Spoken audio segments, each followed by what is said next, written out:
Op is disabled and has a hired helper who was supposed to cook squash for her. Couldn't find the squash, so the aide started cooking rats meant for snake consumption instead. Posted by u/cptn space case. Op made a post in r/true off my chest that was titled, "Today my aide cooked what should not be cooked." I have to get this out because today feels like an actual nightmare I keep expecting to wake up from. I'm disabled and need help with things around the house. Today was the second day with a new agency and a new home health aide, Tina. I set it up so she would come by in the morning while I was sleeping. Insomnia is brutal, and I texted her last night about what I needed done today. One of those things was roasting some pre-cut squash I'd gotten so I could have it with my salads and pasta. I was very clear in my instructions, what it looked like, where it was in the fridge, how to use the oven, how to cook it. I also have a roommate who was up and told her she could ask them for help if she couldn't find anything, or come get me if truly necessary. Now, I have 3 pet ball pythons. They eat rats that I thaw from frozen in the fridge in a reusable plastic bag. Yes, that's where I'm going with this. Tina couldn't find the squash, so obviously, that meant she should roast the first other thing she saw that was also technically encased in plastic, in a completely different area of the fridge. The effing rats, in butter and salt, in my nice baking dish. And that's insane all on its own. But if you're going to cook any animal, you should at least clean and skin it first, right? Do the crazy, disgusting thing properly so I can respect the effort, instead of just sticking them in as is, fur and guts and all. And the smell, good God, baby Jesus, the smell. It woke me up and had me gagging the moment I opened my bedroom door. Definitely not squash, or food smelling for that matter. At first, I thought the squash had spontaneously rotted overnight and she tried to cook it anyway. That would have been slightly less insane, and much preferable. I had to pull it out of her what she was cooking instead. When she said she couldn't find the squash, it was in plain sight. I had to open the oven and see my snake's dinners in place of my own. And I still couldn't process what the F was happening, what I was looking at and smelling. I don't like yelling at people and generally avoid it. Today was a day for exceptions. And at the end of my half-crazed, dissociative rant, I told her to get the whole dish, its contents, and herself out of the effing house, and to not come back. Suffice it to say, I've contacted the agency to report it and am requesting a new aide. Now I'm sitting in a cafe, trying to calm down and eat something despite the scent memory that's taken up permanent residence and is turning my stomach. The whole house reeks like musty, sewage-dipped pork that had been left out for a whole day before being cooked in rancid oil, and I'm not sure Febreze is gonna cut it. I don't want to go home. Edit. Some further clarification about things people were asking in the comments. Tina spoke fluent English without an accent. She's either a native speaker or has been speaking it since she was very young. We had also spoken early that morning when she arrived, over the phone, woke me up while I was sleeping upstairs, but whatever, I'd rather have too much communication than too little, because she wanted to clarify about the squash. She specifically acknowledged the concept of squash and asked if it was near the kale she was seeing. I said that sounded right and that it should be labeled. She said okay. I reminded her that if she couldn't find it, she should ask my roommate for help. The rats were on the top shelf of our freezer top fridge, so you'd have to be leaning down to even see them, and no kale would be in their vicinity. 3 people live in this house, so it's always full. She didn't know I had snakes, unless she'd seen them in their bins in the living room, which is possible. It looks like a filing cabinet with clear plastic drawers, and sometimes they come to the front. They're very quiet pets and don't even count with my landlord, so sometimes I forget to mention them when people ask about pets, as they're usually asking due to allergy concerns. So when the agency asked, I was focused on our cats. They know now, of course, but Tina had no reason to think she should be preparing a pet's meal.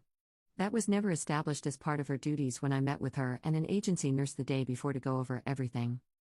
Also, snakes can't eat cooked meat, even if it's safely prepared. It would make them sick, so it couldn't still be used. Update 1 week later. Apologies for the late update. As I'm sure you can imagine, the last week was exhausting. This is just to provide what closure I can and to go over how my last conversation with Tina went, the day after the incident. When I was on my way to the cafe to escape the house last Tuesday, she actually texted me an apology, saying, "I'm so sorry, I feel so stupid and bad. This has never happened before," and offered to pay me back for the rats and the dish, as I had mentioned the rats were expensive. Which is honestly more than I was expecting, but never happened before. Well, I sure effing hope so. Though that begs the question, why now, why me? I don't know if there's a good answer. We agreed that she could come by the next evening with the money, $15 for the rats, $30 for the dish. She declined using Venmo or something similar, possibly because she didn't know how. Based on her comment about her grandson being my age, I estimated that she had to be at least in her late 60s, probably older.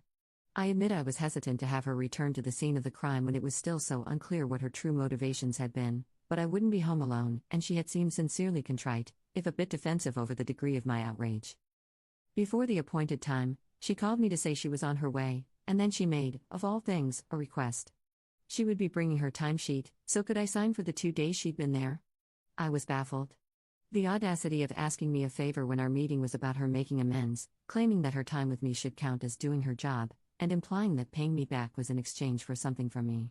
Maybe that was why she wanted to use cash? But at this point, I just wanted the whole thing over and done with, and it's not like I was the one who'd be paying her, just my insurance. It was also confusing because, did that mean she was still employed? Surely if she'd been fired, she'd be less willing to play nice with me, probably blaming me more for how it affected her. At the very least, she seemed like the kind of person who would bring it up to make me feel at least a little bad. But maybe she wouldn't, I don't know. It was also strange because, out of the 3, now 4, HHAs I've had at 2 different companies, none have ever asked me to sign a timesheet for them. Maybe some of you all more familiar with the inner workings of these companies can shed some light here. I was nervous when she showed up. There's something about seeing someone do something so truly unhinged that shatters the basic trust that a fellow human won't do something else crazy, maybe something more harmful than running one out of the house. So I checked her hands through the window before I opened the door. She had 2 plastic bags, half full and bundled up to hide their contents, under each arm. A strange choice for a weapon, so I chose Faith. There was no more apology upon greeting, she mostly just seemed in a hurry, civil but brusque, like she wanted this behind her as much as I did. While she was rummaging, I asked how she disposed of the dish, the follow-up to the video I made, linked in the original post if you want to see, you shickos.